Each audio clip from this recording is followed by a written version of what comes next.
Number 10. The Dancing Plague of 1518. Few historical events feel as unnerving as the moment ordinary human behavior seems to break away from reason all at once.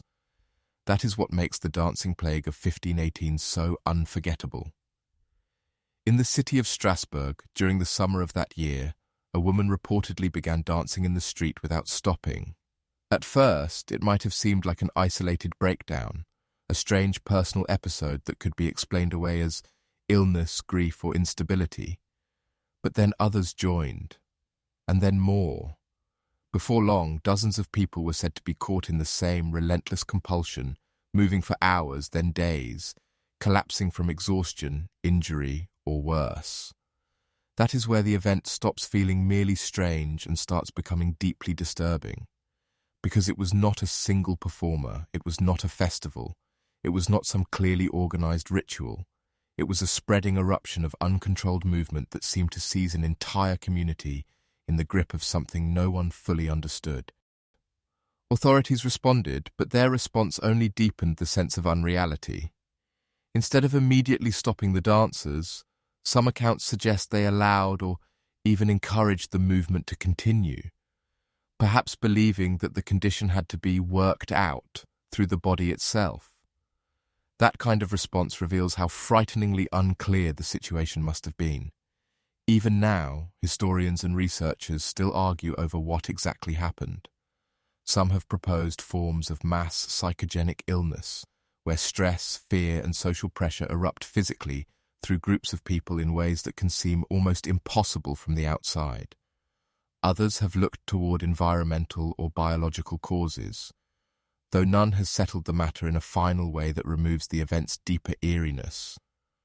What remains undeniable is that something overtook the city strongly enough to leave behind one of the most bizarre and unsettling episodes in recorded European history, and the wider context only makes it darker.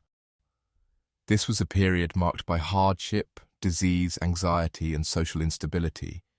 People lived close to famine, fear, and religious dread. In a world already stretched by suffering, collective behavior could become charged with meanings and reactions that feel alien now but were brutally immediate then. The Dancing Plague may not have been supernatural in any literal sense, but that does not make it less frightening. In some ways it makes it worse, because if human beings under enough pressure can slip into collective states this extreme, then the boundary between order and breakdown begins to look alarmingly thin. That is why the Dancing Plague belongs on this list, not just because it was bizarre, but because it reveals a form of historical darkness that is harder to contain than ordinary violence. It suggests a moment when the body itself became the site of panic, when an entire community watched something spread from person to person without truly understanding what they were seeing. It was public, it was physical, and it was terrifying precisely because no one could force it back into a familiar pattern of explanation. The image is still hard to shake. A city street, a crowd gathering, and people dancing long after dancing should have become impossible. Number 9. The Erfurt latrine disaster. Some dark historical events are remembered because they changed empires.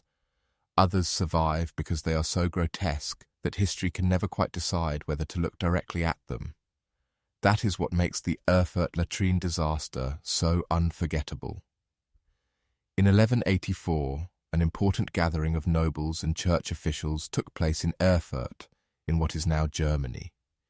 It was meant to be a serious political meeting, the kind of event where tensions might be settled, disputes negotiated, and power carefully managed through presence and authority. Instead, it turned into one of the most humiliating and horrifying disasters in medieval history. The floor gave way. According to historical accounts, the wooden upper level where many of the attendees had assembled collapsed under the weight of the crowd. Those who fell did not simply crash into a lower hall or a courtyard below. They plunged into a cesspit or latrine beneath the structure. In an instant, a formal political gathering became a nightmare of filth, panic, suffocation, and death. A large number of powerful men, people who had arrived to shape serious affairs of state, were swallowed by one of the most degrading and grotesque endings imaginable. That alone would be enough to secure the event's place in dark history. But what makes it especially striking is the sheer contrast between expectation and outcome. Medieval political gatherings were meant to project order, hierarchy, and control. The Erfurt disaster ripped all of that away in one sudden collapse. Rank did not matter, ceremony did not matter, dignity did not matter. The physical vulnerability of the human body overwhelmed everything else. In a moment, status became meaningless against gravity, decay, and panic. That is part of what gives the event its disturbing force. It is not just a disaster, it is a disaster with a kind of cruel symbolism built into it. People who believed themselves to be participating in the management of power ended up dying in one of the most degrading ways history can record. The event almost reads like a dark moral parable, the sort of story later generations might invent to mock pride or the fragility of earthly authority. But it was real, and that reality makes it harder to absorb, not easier. There is also something revealing in how rarely the disaster is remembered compared to more grand or dramatic historical tragedies. Perhaps that is because it does not lend itself to heroic retelling. There is no noble battlefield death here, no martyrdom, no epic last stand. It is simply horror, embarrassment, and physical catastrophe colliding at the worst possible moment. It reminds us that history is not always shaped by events that feel meaningful in the way later memory prefers.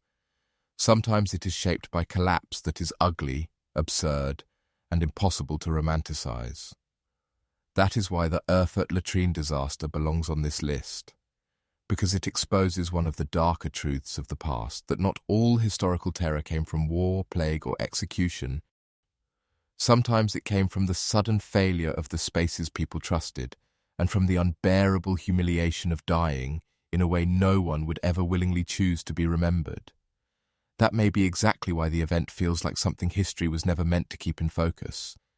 It is too physical, too degrading, too grotesque, and yet it happened anyway. Number 8. The Black Dinner. Some of history's darkest events are terrifying not because they were chaotic, but because they were arranged. That is what makes the Black Dinner so chilling. In 15th century Scotland, 2 young nobles of the Douglas family were invited to dine at Edinburgh Castle. On the surface, it looked like an act of reconciliation, perhaps even a gesture of protection or restored political order. They were guests. They were seated at the table. And for a brief moment, the setting suggested the familiar symbols of safety that hospitality is supposed to guarantee. Then the illusion ended. According to tradition, a black bull's head, a symbol of death, was placed before them during the meal. Soon afterward, the boys were seized, condemned in a mock trial, and executed. Whether every detail of the scene has been shaped by later retelling or not, the core event remains one of the most cold-blooded betrayals in Scottish history. It was not a death delivered in open battle. It was not even political murder disguised convincingly as justice. It was a performance of power staged inside the setting of trust. That is what gives the Black Dinner its enduring force. The event feels almost ritualized in its cruelty. A meal, a signal, a sentence, an execution. The structure is so stark that it has survived in memory as more than a political act. It became a symbol of treachery itself, the kind of event that later generations could not fully forget because it revealed something too ugly about how power sometimes operates. The victims were young, the atmosphere was controlled. The violence came not from chaos but from deliberate choreography. And that makes it darker than many open acts of war, because war at least announces itself through danger. The Black Dinner weaponized hospitality. It used the social language of welcome, status, and formal gathering to create vulnerability. The boys were not lured into a battlefield. They were invited into a hall, placed at a table, and then folded into a process that had likely been decided before the meal ever began. In that sense, the dinner itself becomes part of the violence. The setting was not separate from the betrayal. It was the betrayal's method. That is why the story has remained so powerful in cultural memory. Even when details become blurred by time, the emotional truth of the event remains sharp. The Black Dinner is the kind of historical episode that lingers because it feels archetypal. It shows how elegance and brutality can coexist, how ceremony can be used to conceal violence until the last possible moment, and how the most terrifying forms of power are sometimes the ones that smile before they strike. That is why it belongs on this list, not only because it was cruel, but because it was staged in a way that makes it feel almost too dark to be real. It reveals a world where political elimination could be wrapped in the forms of civility, and where the table itself could become a trap. And that may be what makes it so haunting. The Black Dinner was not just murder. It was murder arranged to feel inevitable only after it was too late to escape. Number 7. The Defenestrations of Prague. There are some historical events so bizarre in name that they almost sound invented. The Defenestrations of Prague are among them. The word itself feels strangely theatrical, almost absurd, until its meaning becomes clear. People were thrown out of windows. Not once, but in multiple politically charged incidents tied to the city of Prague, and with consequences large enough to ripple through history. It is one of those rare cases where something sounds too grotesquely symbolic to be real, only to become more disturbing the more real it gets. That is what gives these events their strange power. The most famous defenestrations took place in moments of severe political and religious tension, when conflict had reached a point where ordinary forms of negotiation had broken down completely. Windows, usually just architectural details, suddenly became instruments of public rupture. To hurl a political opponent from one was not simply to attack them physically. It was to make a statement so theatrical and humiliating that it could not be mistaken for anything less than open breakdown. And that theatricality matters. Political violence often hides behind euphemism, procedure, or distance. The defenestrations of Prague did the opposite. They made conflict violently visible. They turned buildings into stages, and the act of expulsion into a form of political language. To be thrown from a window in that context was not merely an assault. It was a declaration that the old order, or at least the old restraint, had failed. That is part of why these incidents feel so dark. They are not only violent, they are surreal. They carry the logic of nightmare and public symbolism at the same time. A person does not expect history to pivot around something that sounds almost grotesquely specific, and yet the defenestrations became bound up with major turning points, including tensions that fed into larger European conflict. The image is so vivid that it compresses politics into a single act of shocking clarity. Power no longer arguing, but physically ejecting its enemies from the structure itself. And the bizarre quality of the event has never fully lessened its seriousness. If anything, it makes the seriousness more unsettling, because history often becomes easier to absorb when its horrors fit familiar categories. Battle, assassination, siege, revolution. But the defenestrations resist that neatness. They force us to confront political violence in a form that feels both absurd and brutally literal, as though the instability of the age had become so intense that even the architecture had been turned into a weapon. That is why they belong on this list, not because they were the bloodiest events in history, but because they demonstrate how dark historical memory can cling to acts that are at once grotesque, symbolic, and strangely unforgettable. They reveal a world in which political conflict was not content to remain hidden in chambers or documents. It erupted physically, dramatically, and in a way that still feels almost impossible to read without disbelief. And that is what makes the defenestrations of Prague so haunting.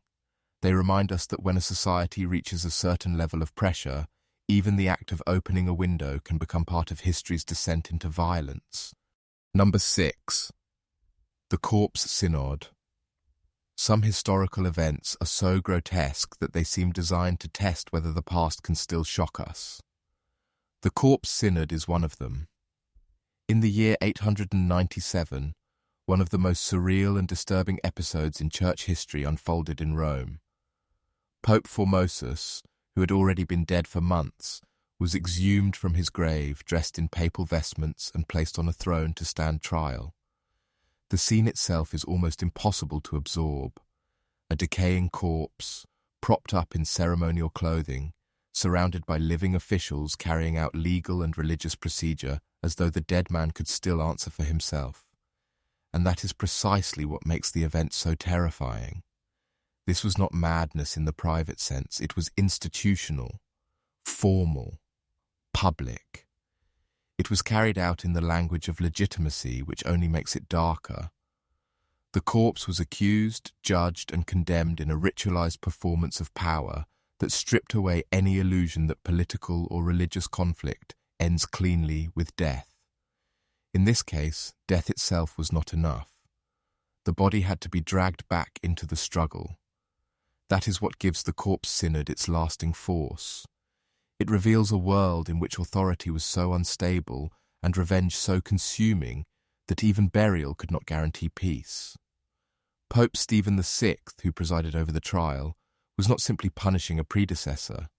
He was attempting to rewrite legitimacy itself, using the dead body of Formosus as both target and symbol.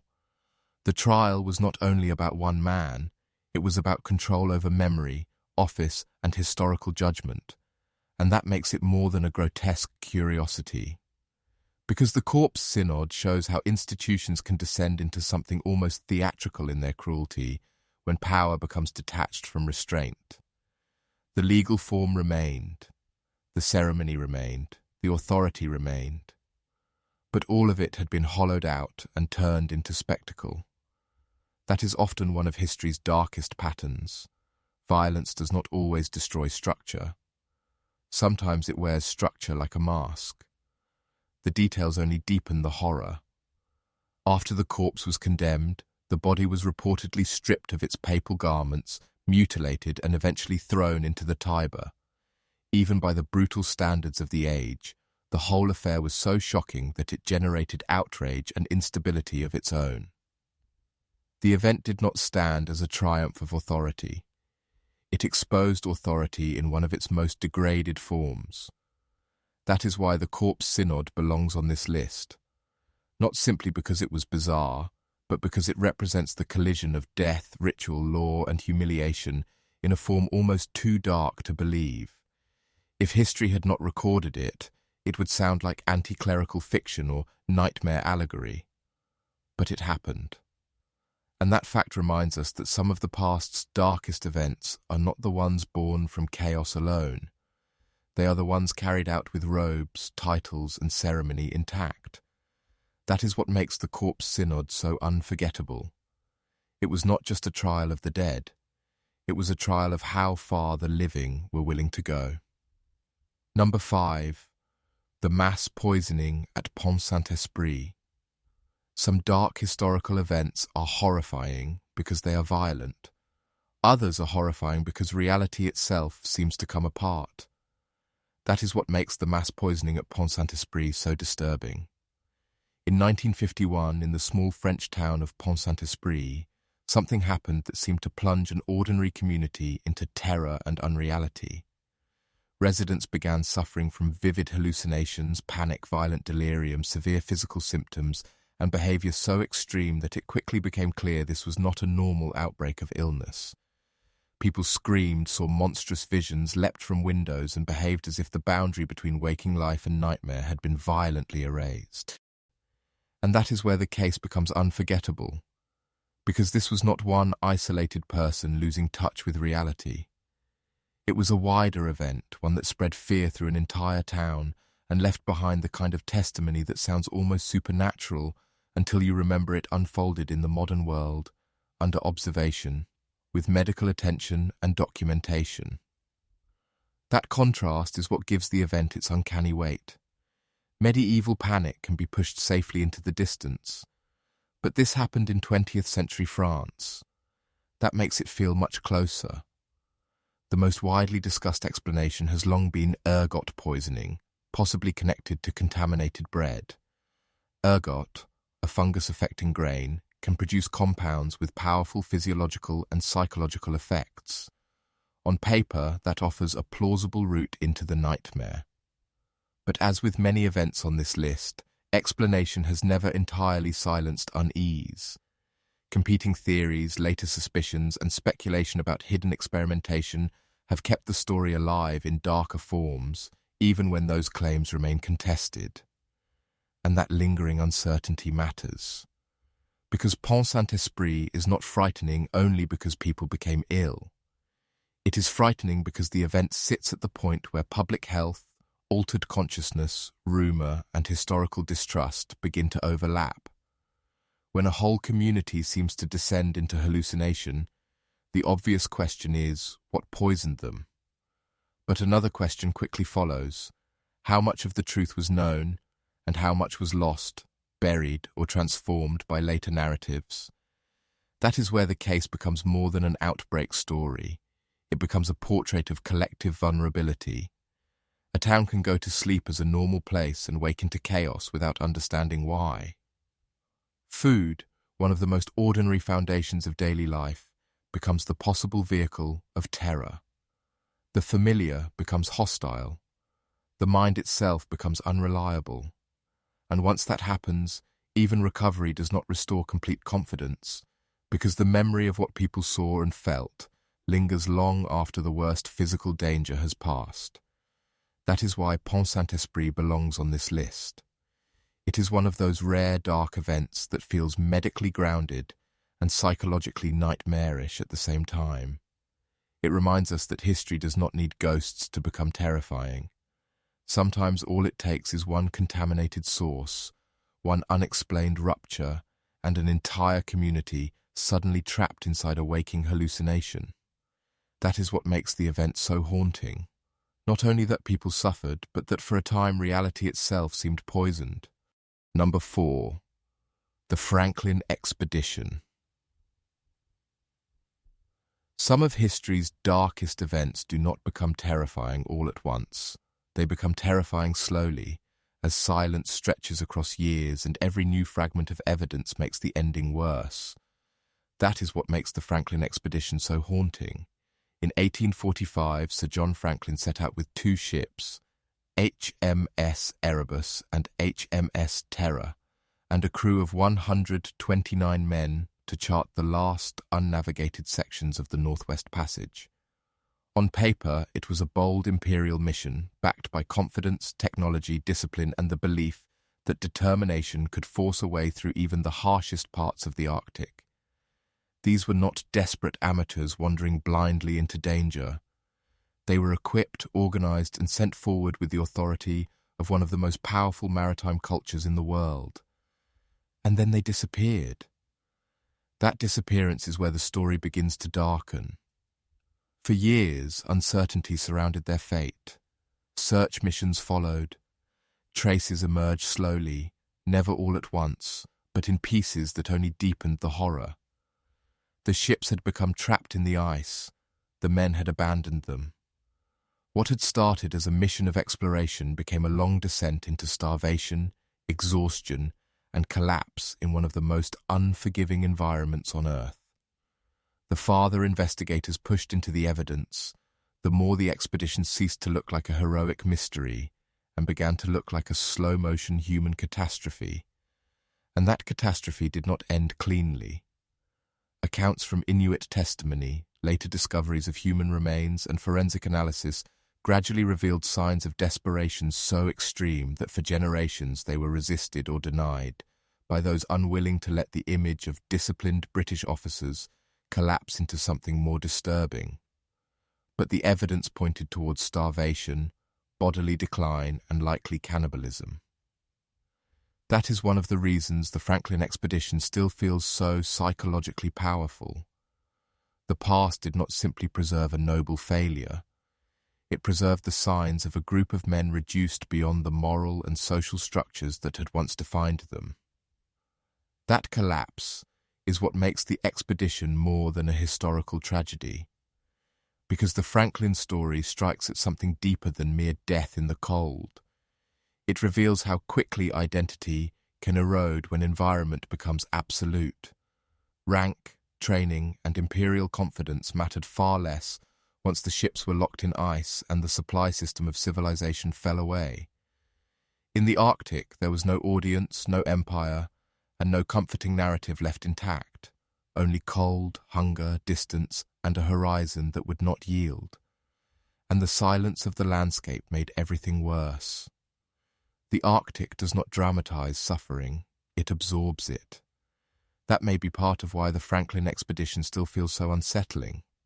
The men did not vanish into battle or spectacle. They disappeared into whiteness, into stillness, into a space so vast that human intention began to look almost fragile the moment it entered.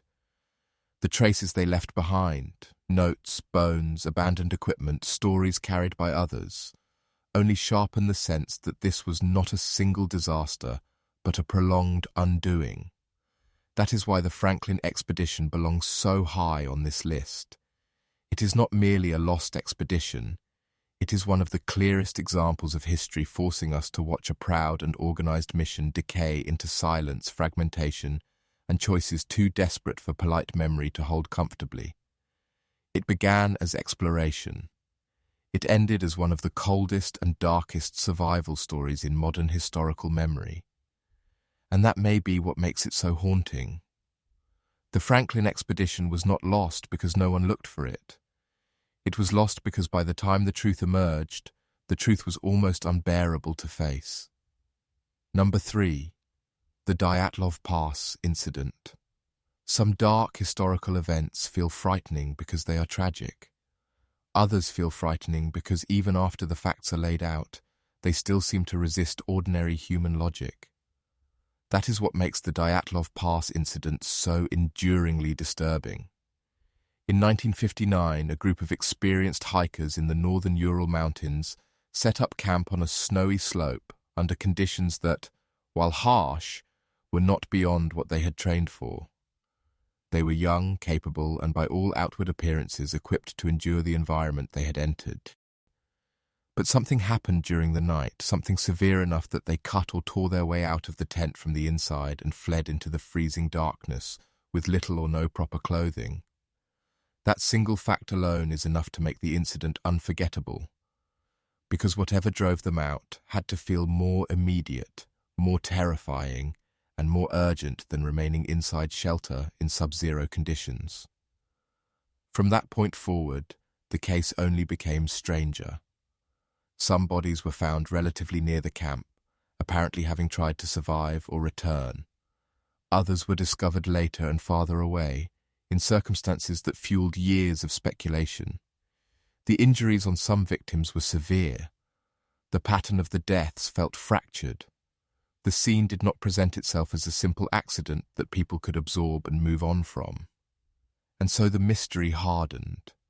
Over the decades, explanations multiplied: avalanche, infrasound, military involvement, secret weapons testing, panic, human conflict, and more. The case became one of those rare modern events where official investigation, public imagination, and the emotional power of the story fused into something larger than the initial facts alone. Even when later studies proposed more grounded explanations, the case continued to exert its pull because the sequence of events still feels so profoundly unnatural when imagined in human terms. That is the real source of its darkness. Not just that people died in the mountains, but that their final decisions seem so difficult to inhabit from the inside. To understand Dyatlov, you have to picture the moment when the tent stopped feeling like safety. You have to imagine the break from reason that sends people running nearly barefoot into black cold, where standing still too long means death. You have to imagine fear arriving in such a shape that it overrides every normal survival instinct. That is where the case becomes more than a forensic puzzle. It becomes psychological horror preserved in historical form, and the landscape intensifies that feeling. Snow does not merely cover, it erases.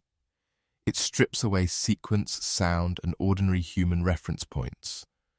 In a mountain environment at night, a group can move from control to catastrophe with terrifying speed. That reality may support more practical explanations, but it does not reduce the emotional force of the incident. If anything, it deepens it, because then the horror is not that something supernatural happened. The horror is that a combination of fear, environment, and unfolding crisis may have been enough. That possibility is no comfort. The Dyatlov Pass incident belongs on this list because it is one of those events where modernity fails to make history feel safer. We have names, dates, reports, photographs, and investigations. We know these people were real. We know this happened. But the final human meaning of that night still feels only partially recovered. We can debate mechanisms. We can reconstruct probable causes. Yet the emotional center of the incident remains chillingly intact. A group of people abandoned the one thing keeping them alive, and the mountain took the rest. And that is why Dyatlov continues to haunt people. It is not just a mystery of evidence. It is a mystery of terror, of what could have frightened them enough to make the cold seem like the lesser danger. Number 2. The fall of the Roanoke colony. Some of history's darkest events are terrifying not because we know too much about them, but because we know just enough.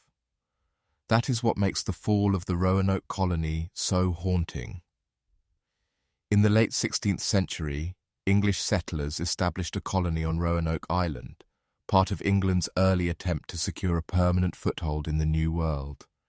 It was a fragile project from the beginning, dependent on uncertain supply lines, uneasy local conditions, and the constant pressure of survival in a place the colonists did not fully understand.